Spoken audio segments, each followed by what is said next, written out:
Hi, it's me again. Now, have you ever really wanted to help out in the kitchen but were maybe a little afraid to, or you were intimidated because you didn't know what the things and the tools in the kitchen were?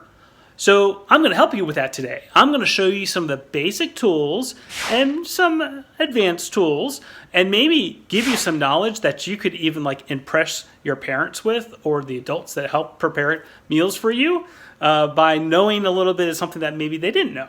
So let's get started. We're going to start with the basics and we're going to just talk about utensils. This is like the chef's toolbox, right? So we're going to talk about the different tools and what they do. This obviously is a spoon, right? And that's a serving spoon.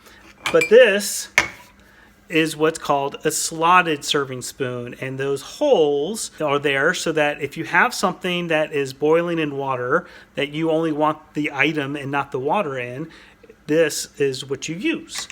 And we have a special design for spaghetti. This is used specifically for spaghetti or pasta to be able to scoop that out, and those teeth there hold on to the different strands of spaghetti. This is a ladle, and a ladle is used to serve things out like soup or chili or stew. And this is a kind of a cool masher. Something needs to be mashed, so you kind of and turn like that. That's how I use that.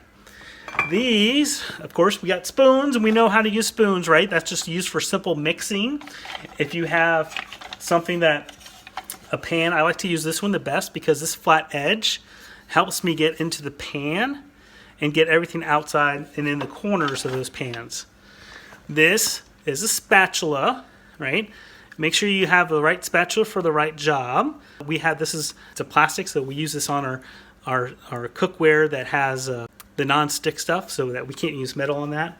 These are tongs. These are very useful, and these are kind of cool. This is a can opener. Some people have an electric can opener, but this is a standard can opener. This is called a whisk, and a whisk is used to mix things up real quick. What this does is it traps a lot of air into wherever you're mixing. So scrambled eggs, it makes them light and fluffy. And this is another type of whisk. Now sometimes we have lots of ingredients or big ingredients that we have to mix up, and that's when we use the hand-powered mixer.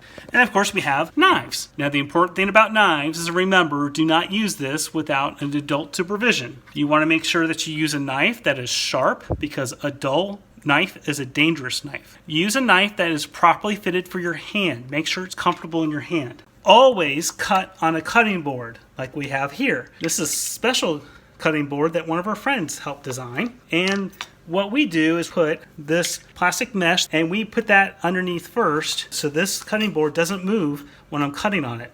This is a peeler, so instead of using a knife you may use something like that. Often when we're baking or cooking we have to measure out our ingredients, so we have things like a teaspoon or tablespoon, and then we have these are measuring cups, and these are specifically for dry ingredients. Dry ingredients are measured differently than wet ingredients. And then wet ingredients, you use something like this, like a measuring cup.